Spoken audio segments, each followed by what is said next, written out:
Assalamualaikum warahmatullahi wabarakatuh. Selamat datang kembali di Ekolab Ekonomi Akuntansi, tempat belajar ekonomi dan akuntansi. Nah, di video sebelumnya kita sudah belajar menganalisis dokumen transaksi pada perusahaan dagang.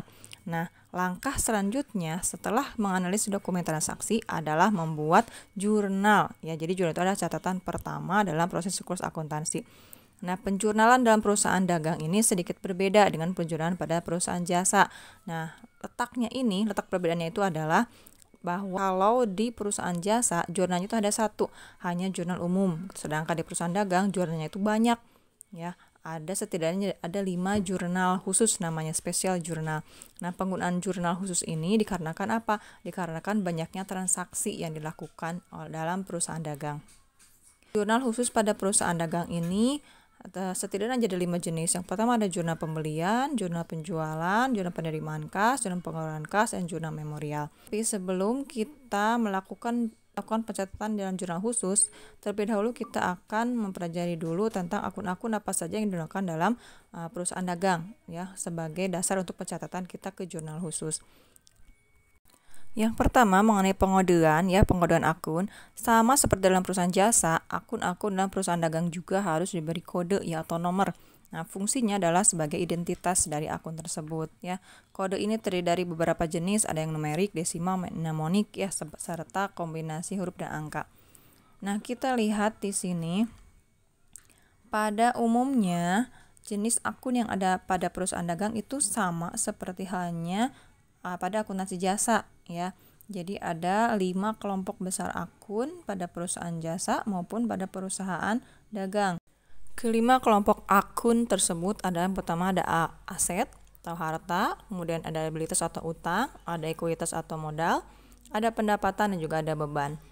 Nah, dalam kelompok aset atau kelompok harta ini sama, ya, dibagi dua, ada aset lancar dan juga ada aset tidak lancar, atau istilahnya current asset dan fixed asset. Bahkan bisa ditambahkan lagi menjadi 3 kelompok, yaitu intangible asset seperti halnya merek dagang atau hak cipta, ya, itu intangible asset atau harta yang tidak berwujud. Nah, untuk harta lancar ini diantaranya ada kas, ada piutang dagang, persediaan barang dagangan, perlengkapan, PPN masukan, ada cadangan keuangan piutang, ya, bahkan dan lain-lain masih banyak lagi seperti halnya sewa dibayar di muka misalnya, atau asuransi dibayar di muka, dan masih banyak lagi yang lainnya seperti halnya di perusahaan jasa. Untuk kode akunnya sendiri, untuk harta ini berarti kan kodenya 1, ya. Untuk aset lancar berarti 11, digit kodenya adalah angka 1. Nah, kalau kas 111 berarti itu urutan ke-1 yang ketiganya itu. Jadi digit ketiganya menunjukkan urutan aset lancar yang pertama dan seterusnya. Selanjutnya untuk kelompok aset tidak lancar ini diantaranya ada peralatan, ya. Kemudian ada akumulasi penyusutan peralatan dan masih banyak lagi yang lainnya, ya, seperti misalkan kendaraan, ada gedung, tanah, ya, mesin dan sebagainya. Yang termasuk kelompok aset tidak lancar atau aset tetap sama seperti di perusahaan jasa, ya, ada kendaraan, tadi kan ada gedung, ada tanah, ada mesin gitu. Dan masing-masing ada akumulasi penyusutannya, ya, tiap jenis aset tetap tersebut kecuali tanah. Selanjutnya untuk kelompok liabilitas yang kedua, ya, kelompok utang. Ini ada liabilitas jangka pendek atau utang jangka pendek. Di antaranya ada utang dagang, utang gaji, dan PPN keluaran. Nah, sebenarnya utang juga dibagi menjadi 2, ya. Ada utang jangka pendek dan juga ada utang jangka panjang, ya, atau long term liabilities, ya. Bisa dibagi 2 lagi seperti halnya pada aset. Ada aset lancar, ada aset tidak lancar atau aset tetap. Nah, bisa kita bagi 2 lagi, yang ini utang itu liabilitas jangka pendek dan liabilitas jangka panjang dengan kode akunnya 22. Kalau tadi yang jangka pendek atau utang lancar itu kodenya 21, sekarang yang utang jangka panjang atau long term liabilities ini kodenya 22, ya, digit keduanya angka 2. Nah, contohnya utang bank, ya, itu utang jangka panjang, ya, kodenya 221 itu untuk urutan pertama dari utang jangka panjang. Contohnya utang bank atau utang hipotek. Selanjutnya, kelompok ketiga adalah ekuitas atau modal. Nah, untuk ekuitas ini diantaranya ada modal dan ada prive. Nah, prive ini bagian dari ekuitas karena menjadi pengurang dari modal, gitu. Dan kodenya adalah untuk modal 311 dan untuk privenya 312. Kelompok selanjutnya adalah kelompok pendapatan. Ini ada penjualan dan atur penjualan dengan kode AKE 411 dan 412. Yang kalau di perusahaan jasa namanya pendapatan saja. Selanjutnya kelompok yang kelima ada beban ya, beban penjualan dan juga ada beban usaha. Ini ya, dibagi lagi menjadi 2 ya. Nah, untuk beban penjualan ini ada harga pokok penjualan gitu. Nah, ini kalau memakai sistem perpetual ya. Kalau sistemnya yang dipakainya adalah periodik, maka akun yang dipakainya adalah pembelian. Nanti berhubungan dengan pembelian ada retur pembelian dan seterusnya. Itu yang termasuk ke beban ya, karena harga pokok itu kan menjadi pengurang dari nanti total penjualan. Tuh. Kemudian untuk beban usahanya ini yang kode 6 ini contohnya ada beban gaji, ada beban listrik, ada beban penyusutan, ada beban perlengkapan, beban kerugian piutang, ada juga ikhtisar laba rugi. Sebenarnya kodenya nggak 6 juga bisa ya, tinggal di digit keduanya aja diganti. Kalau tadi harga pokok penjualan yang beban penjualan itu 511, berarti yang beban itunya bisa 521 gitu. Kemudian sekarang kita ke mekanisme debit kredit dan saldo normal. Nah, untuk bisa menjurnal nantinya kan berarti kita harus tahu dulu saldo normal dari tiap-tiap akun. Bagaimana kalau bertambah dan bagaimana kalau berkurang. Nah, sebenarnya sama saja sih dengan mekanisme debit kredit pada umumnya gitu. Jadi yang terdiri dari harta, utang, modal, pendapatan, dan beban, yang 5 tadi yang di atas, itu bagaimana saldo normalnya. Dan kodenya juga kan tadi udah untuk harta 1, utang 2, modal 3, pendapatan 4, dan 5 beban. Nah, sekarang untuk yang harta. Nah, harta ini saldonya bagaimana? Kalau bertambah itu di debit, berarti kalau berkurang di kredit gitu. Jadi harta saldo namanya debit, utang saldo namanya adalah kredit. Berarti sebaliknya. Kalau berkurang berarti saldonya debit atau di debit catatnya. Untuk modal saldo namanya adalah kredit ya. Berarti kalau bertambah di kredit, berarti kalau berkurang di sebelah debit. Lanjut ke kelompok pendapatan. Pendapatan saldo normanya kredit, berarti kalau berkurang sebelah debit. Sebaliknya ya. Untuk beban ini saldo normanya debit, berarti kalau berkurang di sebelah kredit. Tuh, jadi ngapalinnya DKKKD gitu. Jadi 2 aja yang D-nya. Di yang pertama dan yang terakhir gitu. Asal urutannya betul. 1 2 3 4 5-nya.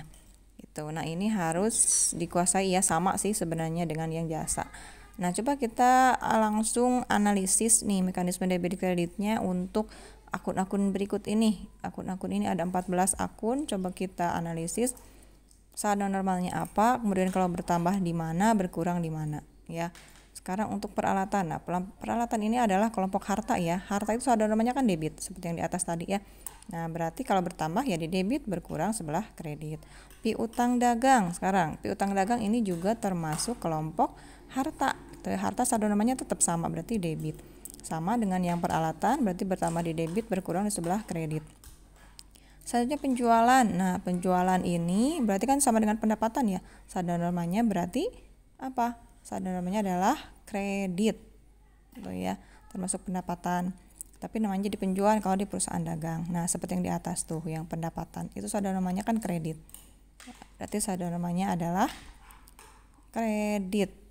Berarti kalau bertambah di sebelah kredit dan berkurang berarti sebaliknya. Ya, berarti debit. Nah, selanjutnya untuk retur pembelian. Nah, retur pembelian ini saldo normalnya apa? Kalau pembelian itu kan debit ya. Berarti kalau retur pembelian sebaliknya kredit karena mengurangi pembelian.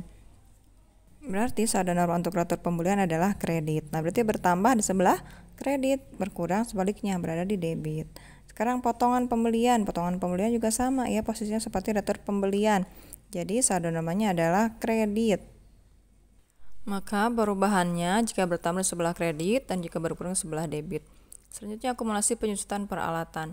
Nah, ini saldo namanya adalah kredit karena menjadi pengurang dari aktiva tetapnya.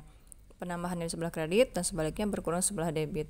Kemudian beban sewa ini saldo normalnya adalah debit seperti yang di atas, beban itu saldo normalnya adalah debit.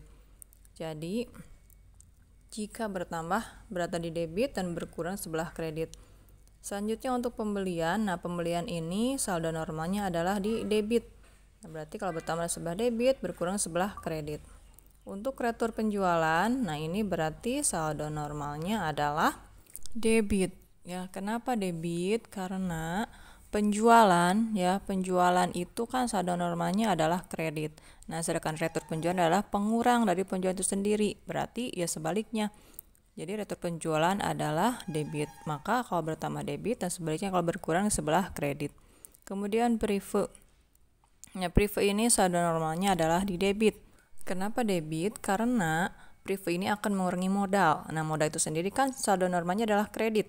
Berarti pengurang kredit adalah debit. Nah, berarti kalau bertambah sebelah debit dan sebaliknya berkurang sebelah kredit. Kemudian beban penyusutan peralatan, berarti semua beban di debit normalnya. Berarti bertambah debit, berkurang kredit. Pendapatan bunga. Nah, pendapatan bunga ini masuk kelompok pendapatan, berarti saldo normalnya adalah kredit.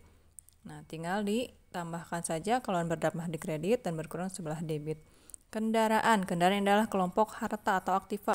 Dan semua kelompok aktiva saldo normalnya adalah debit. Maka bertambah di debit dan berkurang sebelah kredit. Terakhir ada beban gaji. Nah, beban gaji termasuk kelompok beban dan semua beban itu saldo normalnya adalah debit. Berarti jika bertambah di debit dan sebaliknya jika berkurang sebelah kredit. Demikian pembahasan mengenai jenis-jenis akun pada perusahaan dagang, kode akunnya, serta mekanisme debit kredit dan saldo normal pada perusahaan dagang. Terima kasih atas perhatiannya. Assalamualaikum warahmatullahi wabarakatuh.